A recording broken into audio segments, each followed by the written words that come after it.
essential for any build is my Welch's Looney Tunes grape juice.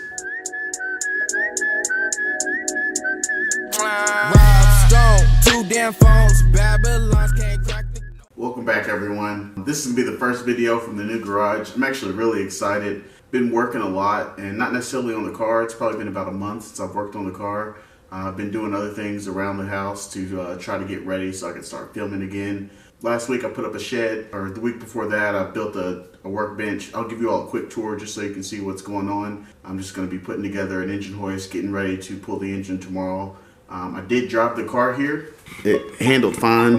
The hood latch is broken, so I ended up zip tying the latch down so that the hood wouldn't fly up. I only have one bolt in on each side. I have a bolt in on this side and a bolt in on that side. I drove it without headlights. I made sure I did that in the daytime so I didn't get pulled over.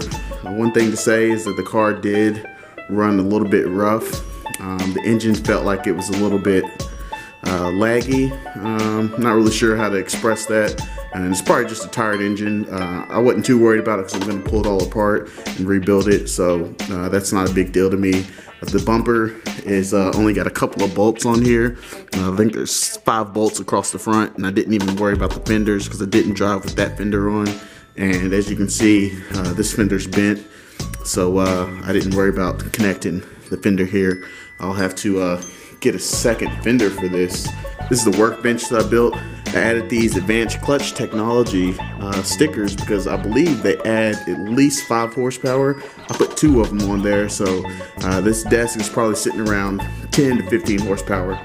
Got all my fluids and paint and everything down low, spare parts up top. This TV I'm gonna turn into a computer.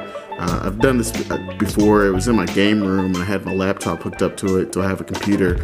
Still a lot of organizing to do. You all can see that there's just kind of stuff everywhere. I don't think you'll be able to see it, but yeah, can't see it at all. There's a shed over there right underneath that light. Also, I went to Harbor Freight today, or some of you might call it Harbor Break. Picked up a welder. They were on sale and I got a really good deal on it, so I went ahead and grabbed a welder. There were a few things on my truck that I wanted to weld up. I've been wanting to learn how to weld for a while. They say MIG is the easiest to learn, so it's used a lot in production and fast-paced welding, so I thought that would be a cool pickup. We got some boxes from Amazon. These are parts. Ordered some parts to get everything up and running and ready for the build. This is also stuff from Harbor Freight for welding. Nothing too special in there. Some welding brushes, a MIG welding plier, and some welding gloves. Just some small stuff that I picked up.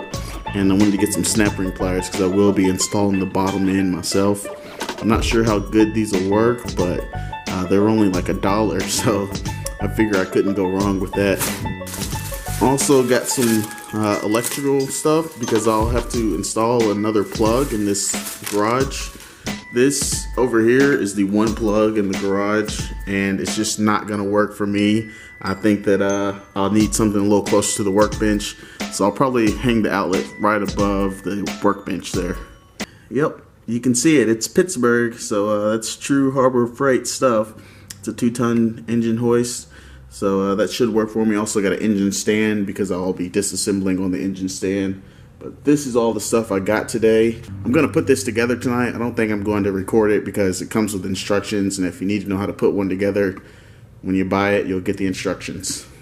So that's where we stand right now. I'm going to put together the crane. I'll show you the boxes of the parts that I got after that. I'll open them up and make sure I do an unboxing for you so you can see all the parts I'm going to be using. I don't think everything's here, and trust me, I have a ton of more parts to order. This is just what I got this week, so I thought I would give you an update on it and show you I'm putting the crane together. More videos will be coming soon. Like I said, it's been about a month since I've worked on the actual car.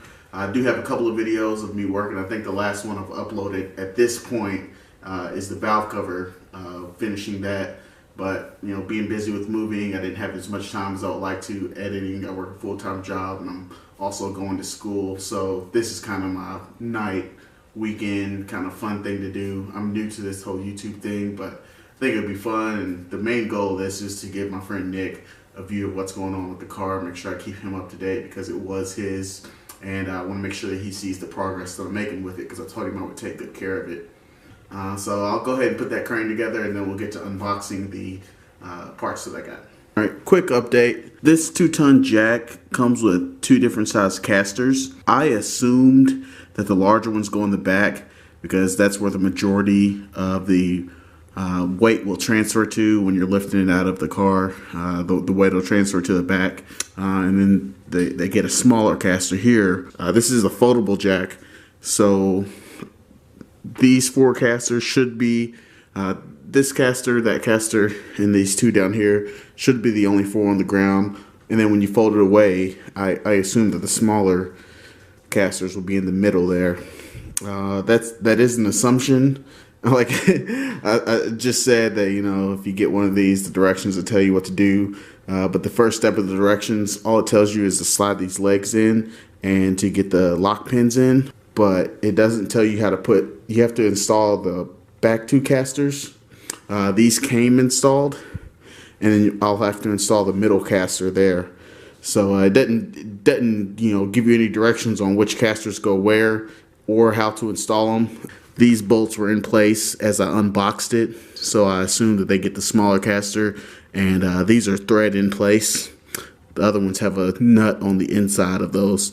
And I tell you, if my hands were any bigger, I wouldn't have been able to get that bolt. I wouldn't have been able to get the nut in the back, on the back side of this tubing.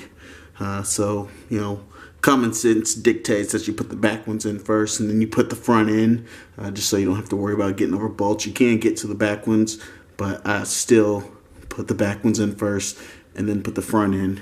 But yeah, now I'll just have to get those casters on and install the boom and the hydraulic cylinder there. Alright, so second update here. We have a hole that just is not willing to line up. I mean, to me, that's way off. You know, it says I'm supposed to be able to connect it at the bottom here, and then at the top, there's that penetration is way off. There's no way I can stretch it that far.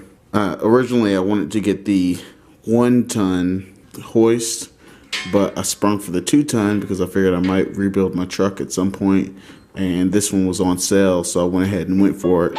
But it looks like I'm gonna have to return this because there's just no way that'll match up. I mean, you can see that hole is just these bolts are fitting tight through these holes. I mean, there's just no way that would work. That's the second thing that's been wrong. I do have the casters in the right place. The instruction manual here, for some odd reason, it has the diagram and parts list behind the first instruction.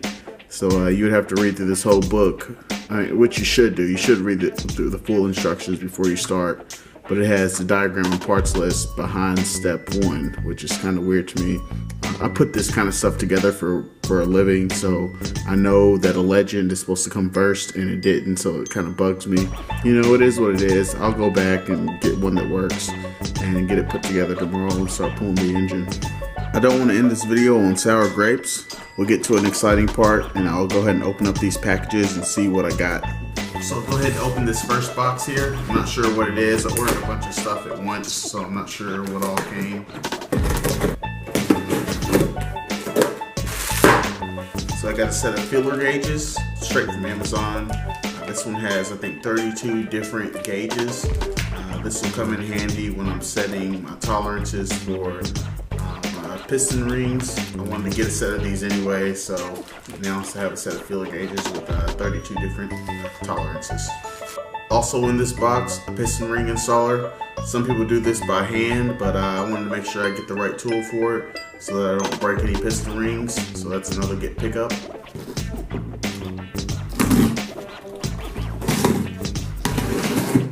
Genuine Honda Bond. I'll be using this to seal some of the gasket areas. I want to make sure I get actual Honda Bond and not some crazy stuff. A piston ring compressor. This will come in handy when I'm compressing my piston rings, so I'm installing them. I'm not sure what bore I'm going to go to yet, but this should cover anything that I want to.